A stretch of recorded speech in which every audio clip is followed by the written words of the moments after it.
sini saya mau memperkenalkan diri saya.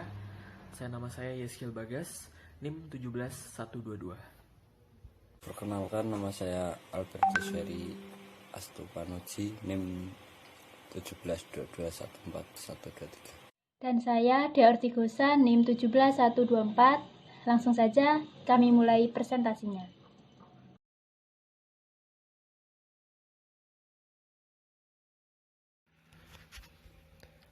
Lalu kita masuk yang pertama, yaitu ada kebutuhan dana. Di dalam kebutuhan dana ini terdapat aktiva tetap yang terdiri dari ada kebutuhan investasi, harga, penyusutan per tahun, dan depresiasi. Untuk kebutuhan dana kami atau aktiva tetap sendiri terdiri dari 1 komputer, 1 AC, 1 motor, 2 meja, dan 6 kursi. Lalu bagaimana cara menghitungnya? Nah, kita akan buat tabel seperti berikut ini. Kita masukkan 1 komputer dengan harga 3.500.000 dan penyusutan per tahun itu 875.000 dan depresiasinya sebesar 4 tahun. Nah, dari mana memperoleh penyusutan per tahun? Penyusutan per tahun diperoleh dari harga dibagi dengan depresiasi sehingga memperoleh 875.000. Nah, begitu juga dengan penghitungan yang lain, sehingga dalam aktiva tetap ini terdapat total dana yaitu sebesar harganya Rp24.300.000 dan penyusutan per tahun sebesar Rp5.810.000. Lalu berikutnya kita akan masuk ke dalam modal kerja. Di dalam modal kerja ini terdapat jenis modal kerja dan jumlah. Nah, dalam kebutuhan dana investasi kami, jenis modal kerja kami memuat yaitu sewa bangunan, biaya tenaga kerja langsung, biaya transportasi, biaya air listrik, biaya pulsa dan paketan, biaya bahan baku.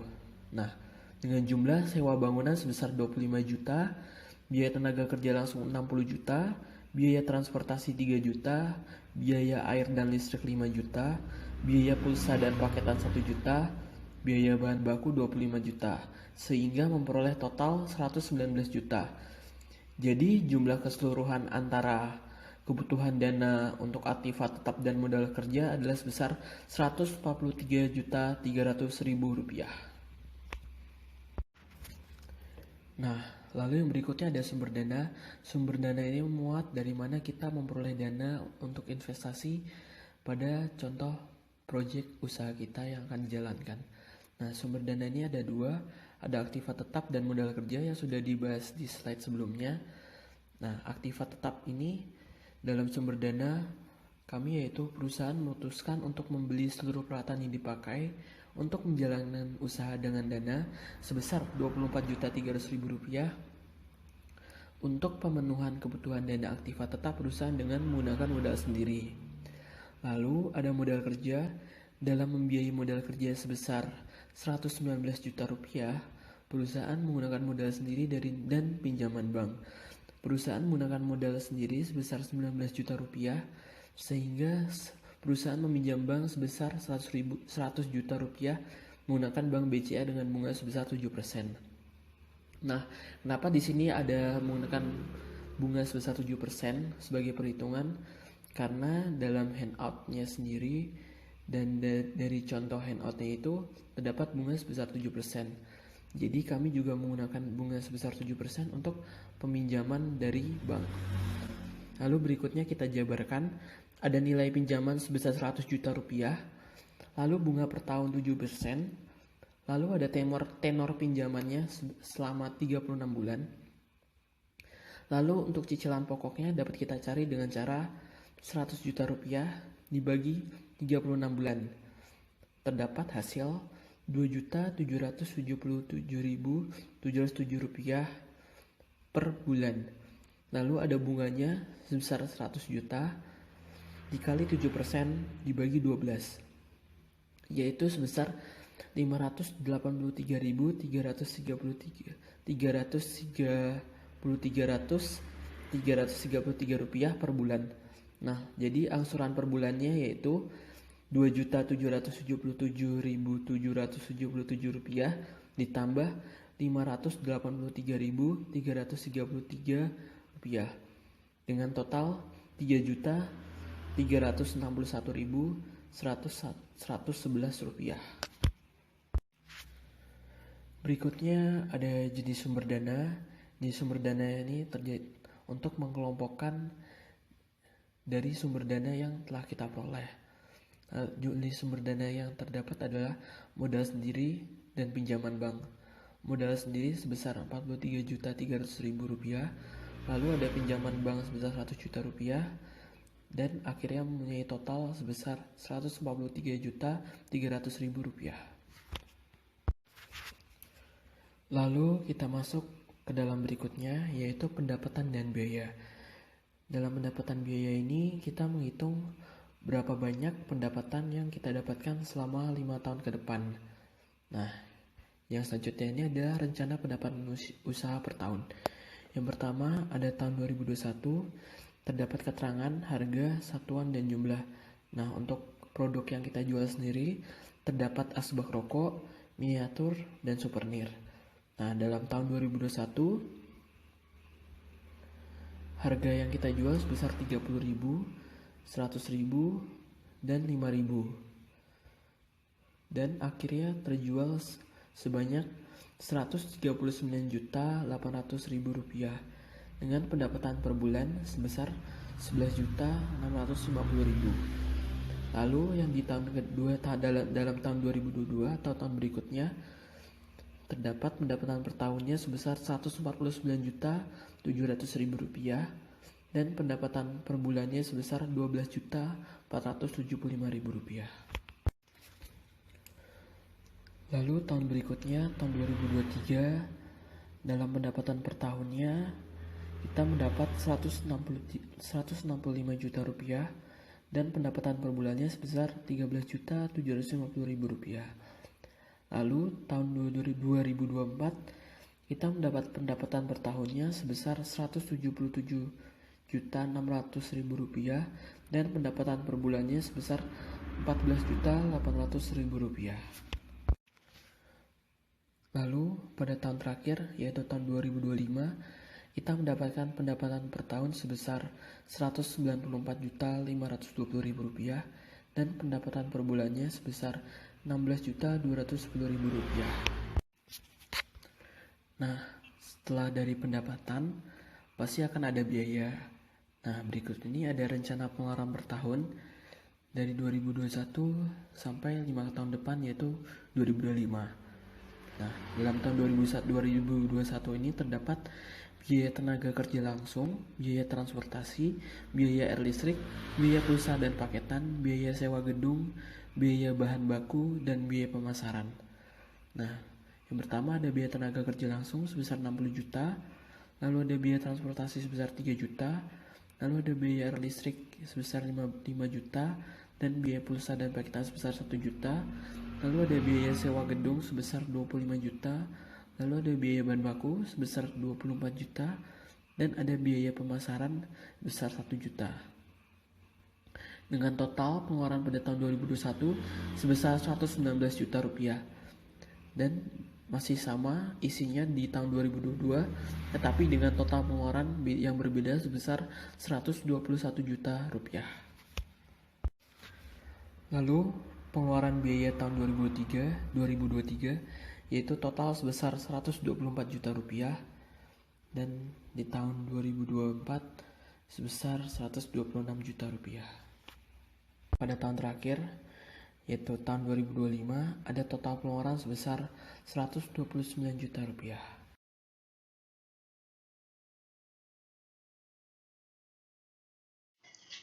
Kemudian kita lanjutkan pada proyeksi laba rugi.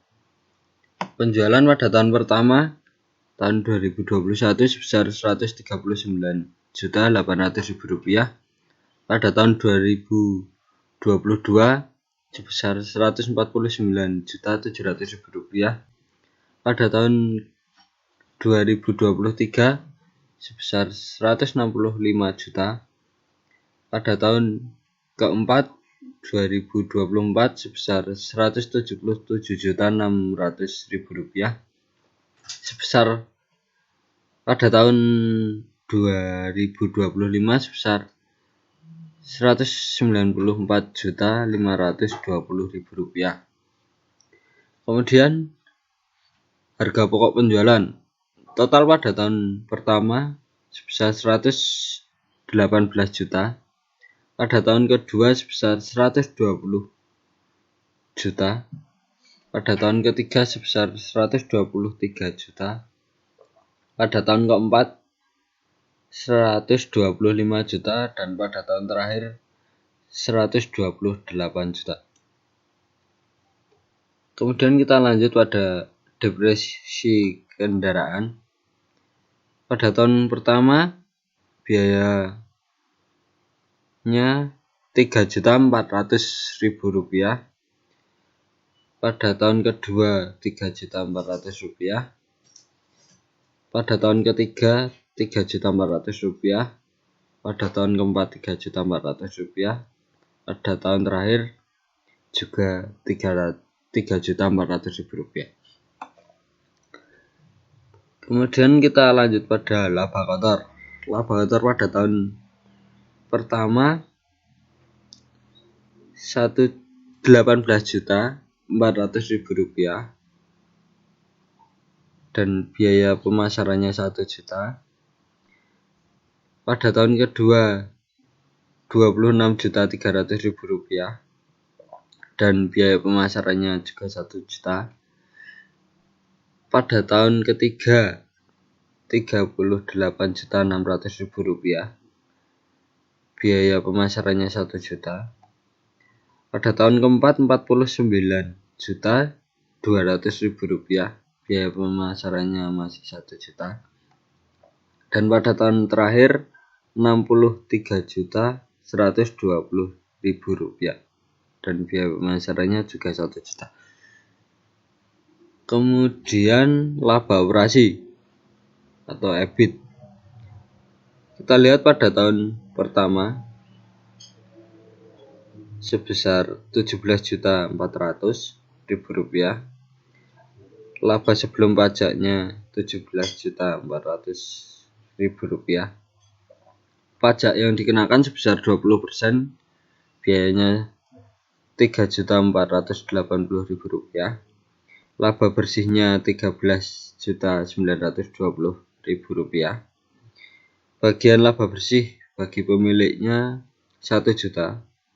Bagian laba bersih masuk ke laba ditahan Rp12.920.000. Cash flow atau aliran kasnya sebesar Rp16.320.000. Kemudian kita lihat pada tahun kedua, pada tahun 2022.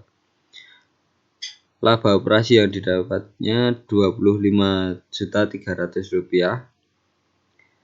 Laba sebelum pajak itu sama dengan laba operasi sebesar Rp25.300.000. Pajak yang dikenakan sebesar 20%, biayanya Rp5.060.000. Laba bersihnya Rp20.240.000. Laba bersih bagi pemiliknya sebesar 1 juta. Bagian laba bersih masuk ke laba ditahan sebesar Rp19.240.000. Cash flow atau aliran kasnya sebesar Rp22.640.000.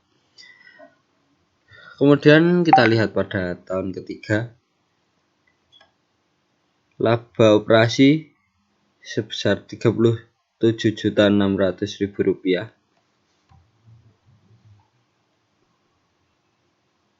Terus laba sebelum pajak Rp37.600.000.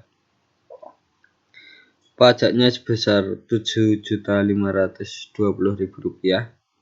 Laba bersihnya Rp30.080.000. Bagian laba bersih bagi pemilik 1 juta. Bagian laba bersih masuk ke laba ditahan sebesar Rp29.080.000. Cash flow-nya 32 juta. Rp480.000. Selanjutnya kita lihat pada tahun keempat.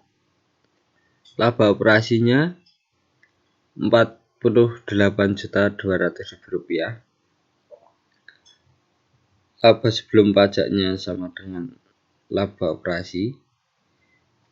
Pajaknya sebesar Rp9.640.000. Laba bersihnya yang didapat Rp38.560.000. Bagian laba bersih pemilik 1 juta. Bagian laba bersih masuk ke laba ditahan Rp37.560.000. Aliran kasnya yang pada tahun keempat Rp40.960.000. Kemudian pada tahun terakhir laba operasi yang ada sebesar Rp62.120.000. Laba sebelum pajak Rp62.120.000. Pajaknya pada tahun pertama sampai dengan tahun kelima sama 20%, sehingga biayanya Rp12.424.000. Kemudian laba bersihnya Rp49.696.000. Bagian laba bersih bagi pemilik 1 juta. Ini laba bersih bagi pemilik pada tahun pertama sampai tahun kelima sama 1 juta. Kemudian bagian laba bersih masuk ke laba ditahan sebesar Rp48.696.000. Kemudian aliran kasnya pada tahun terakhir ini sebesar Rp52.096.000.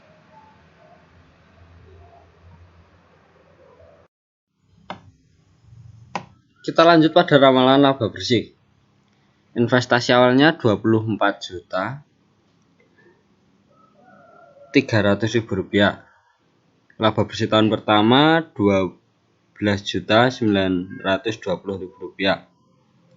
Tahun kedua Rp19.240.000. Tahun ketiga Rp29.080.000. Tahun keempat Rp37.560.000.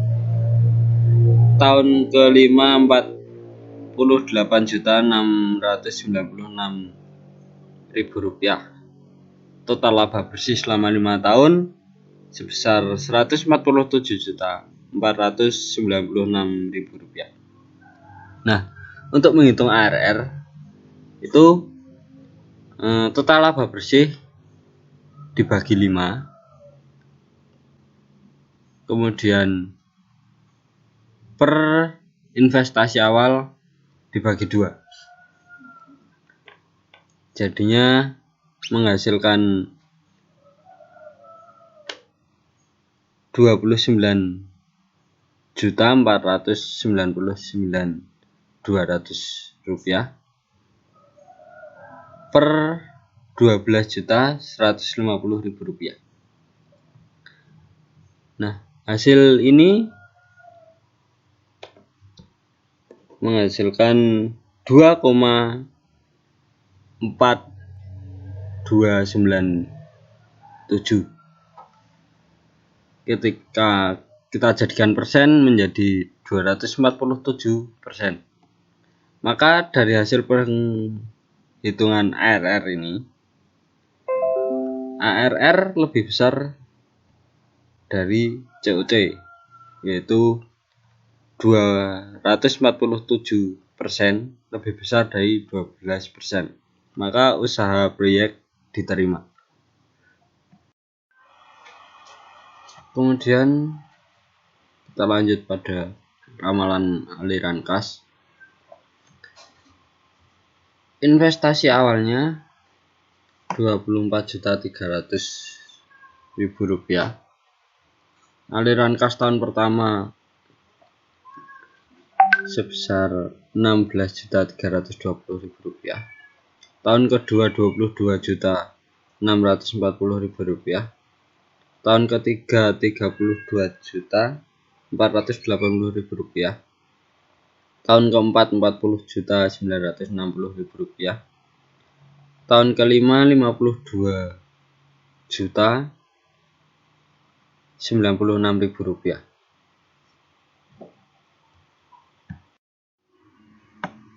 Kemudian payback period. Investasi awalnya 24.300.000 rupiah. Arus kas bersih pada tahun pertama 16.320.000 rupiah. Akumulasinya 16.320.000 rupiah. Tahun kedua arus kas bersih 22.640.000 rupiah. Akumulasinya 38.960.000 rupiah. Pada tahun ketiga arus kas bersih 32.480.000 rupiah. Akumulasinya 71.440.000 rupiah. Pada tahun keempat 40.960.000 rupiah arus kas bersihnya. Kemudian akumulasinya 112.400.000 rupiah. Pada tahun kelima arus kas bersih 52.096.000 rupiah.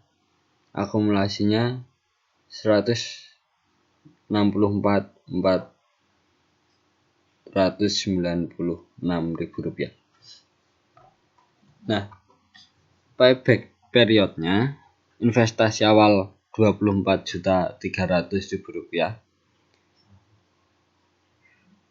Ketika dikurangi tahun pertama itu menghasilkan 7.980.000 rupiah. Ketika dikurangi lagi dengan tahun kedua itu menghasilkan minus 14.660.000 rupiah. Nah, PP cara menghitungnya 1 tahun plus sisa dari payback period tahun pertama yaitu sebesar 7.980.000 rupiah per tahun kedua. Arus kas bersih tahun kedua yaitu 22.640.000 rupiah dikali 1 tahun. Nah, itu menghasilkan PP-nya 1 tahun plus 0,35. Nah, ketika kita menghitung PP itu menghasilkan 1,35 tahun. Lalu kami menghitung net present value. Dalam tabel tersebut terdapat kolom suku bunga 12%. Kenapa kita memakai 12%? Karena dalam buku teori investasi itu rata-rata menggunakan contoh 12%. Dan juga pada contoh handout menggunakan angka 12%. Sehingga kami mengikuti pedoman tersebut. Nah, pada kolom suku bunga 12% itu kan terdapat angka 0,893, 0,797. Nah, itu kami mendapat angka tersebut dari tabel net present value. Nah, lalu pada kolom present value itu ketemunya dari kolom arus kas bersih dikali kolom suku bunga 12%, yaitu ketemu misalnya 14.573.760 rupiah. Lalu dijumlahkan mulai dari tahun pertama sampai tahun kelima itu didapat 111.300.000 Rp332.592 itu menjadi nilai sekarang arus kas bersih. Nah, investasi awalnya itu Rp24.300.000. Untuk mencari NPV yaitu Rp111.332.592 itu dikurangi dengan Rp24.300.000. Itu ketemunya Rp87.032.592. Nah, karena untung, maka kesimpulannya proyek itu layak untuk dijalankan. Kemudian, slide selanjutnya yaitu Profitability Index. Pada tabel tersebut, PI-nya ketemu 4,58 sekian. Nah, itu didapat dari nilai sekarang arus kas bersih dibagi dengan investasi awal. Nah, pada ketentuan PI, apabila PI lebih dari 1, itu ditafsirkan sebagai kriteria baik dan dapat diterima. Nah, kami dapat menarik kesimpulan bahwa usaha kami itu layak untuk dijalankan. Lanjut pada slide selanjutnya, ada internal rate of return, di mana tabel ini nantinya untuk menghitung IRR dari usaha kami. Nah, di situ kan ada kolom PV positif, itu didapat dari arus kas bersih dikali suku bunga 12%. Ketemunya pada PV positif. Nah, untuk PV negatif itu didapat dari arus kas bersih dikali diskon faktor 16%. Jadi ketemu PV negatif. Nah, untuk suku bunga 12% dan 16% itu kami bisa melihat pada tabel net present value. Nah, lalu ada nilai sekarang arus kas bersih pada PV positif itu dijumlah dari tahun pertama sampai tahun kelima, sehingga mendapat hasil Rp111.332.592. Dan untuk PV negatif itu angkanya Rp99.116.656. Nah, investasi awalnya kami Rp24.300.000. Nah, terus bisa ketemu angka 87 juta sekian itu dapat dari 111 juta sekian dikurangi 24.300. Nah, kemudian sama seperti yang PV negatif, bisa ketemu 74 juta sekian itu dari 99 juta sekian dikurangi 24 juta sekian.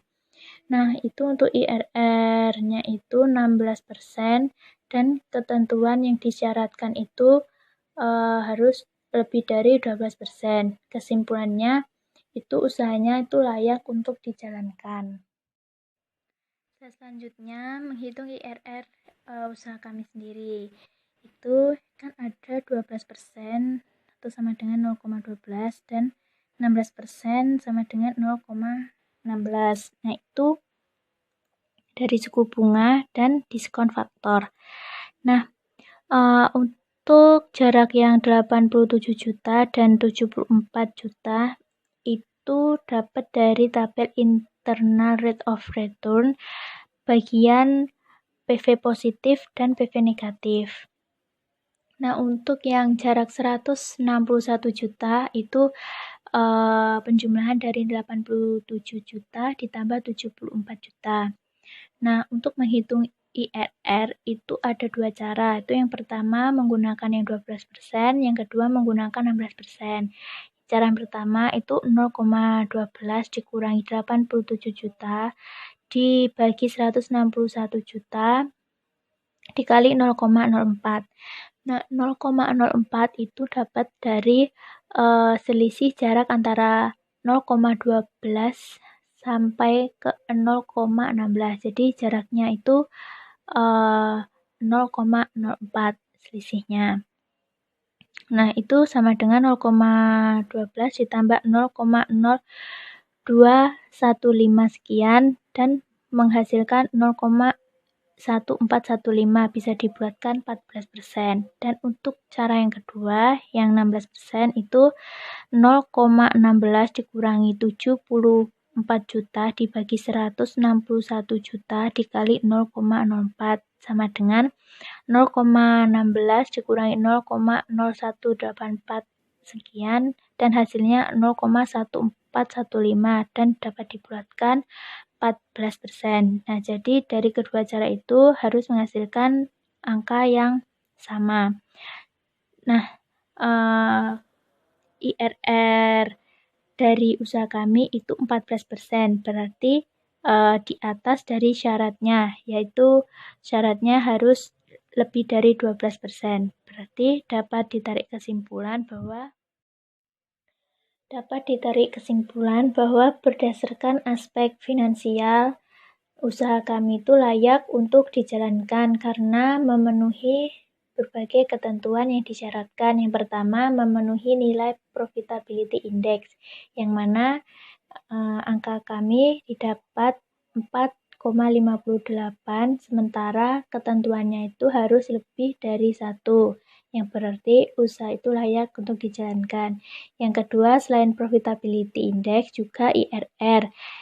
Kami ketemunya IRR-nya 14%, sementara syaratnya itu lebih dari 12%, yang menandakan bahwa usaha kami bisa dicoba untuk dijalankan. Sekian presentasi dari kami, terima kasih.